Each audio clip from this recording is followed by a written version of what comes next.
And between that intersection of what you do better than anyone else and what the world needs is this opportunity, the intersection point at which we call your purpose. Hi, I'm Bobby Jones. I'm the co-author of Good is the New Cool, Principles of Purpose, and co-founder of Conspiracy of Love. This notion of purpose can be ethereal, right? And so a lot of times people are wondering what exactly is purpose. The simplest way to understand it is purpose is the reason why your company exists to serve stakeholders, shareholders, as well as local and global societies. So when Avdol and I wrote the second book, Good is the New Cool, The Principles of Purpose, we really wanted to focus on the CEOs and the leaders. We realized that marketers were really only as effective as the organizations they were a part of. And so if marketers were really going to be successful in marketing with purpose, they actually had to be part of organizations that had a purpose of their own.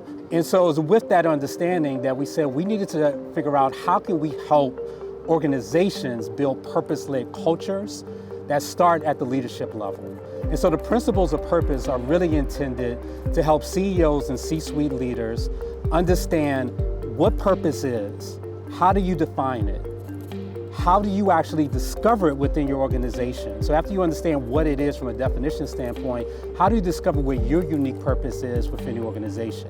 And so for us, the principles of purpose, we want this to be the hand guide and the how-to blueprint for every CEO and executive leadership for how to build a purpose-led organization that can take you from a position of leading with purpose to working with purpose to creating with purpose.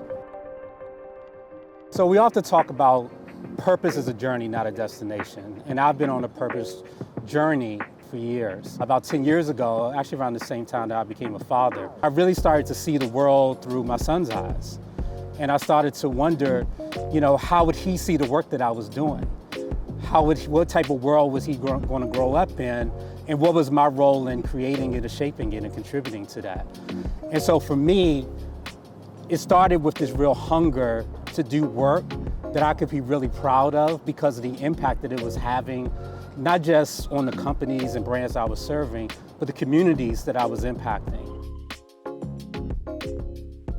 And so it was with that intention that Avdol and I began to think about how do we create something that could be of service to us, but also be in service to all the other marketers and people that are out there in the world who want to do the same thing but didn't know how. How do we do work that matters? And then how do we build companies that matter? And then how do we do work out in the world that makes a positive impact and is shaping the world in the ways that we want? And it's been through that journey that we've been able to find ways of connecting and serving people who want to change the world at a global scale. This trend that we're seeing in terms of purpose is really driven by three key drivers. One, customers and consumers who want to buy from brands and companies that align with our values and are helping to create the type of positive impact in the world that we want to see. Two, employees who want to do work that is aligned with their values, but also provides them with a sense of meaning and fulfillment and where their work is connected to service of others. And investors who want to align their dollars and their investments with companies that are contributing to the long-term well-being of people and planet and society versus the short-term erosion and destruction that so many companies have been a part of now. And I think what's happening right now during the Great Resignation is that people are making choices as to whether or not their work is contributing to the life that they want to live. And for purpose-driven companies, this is an amazing opportunity to tell a new story and issue an invitation to your employees that's much more dynamic than what it's ever been before. The great companies that can develop a clear sense of purpose, invite employees to contribute their gifts and passions to be of service of it, and unleash those culture builders are going to be the ones that's going to win. And it's an incredible opportunities for the companies that are courageous enough and committed enough to take advantage of it.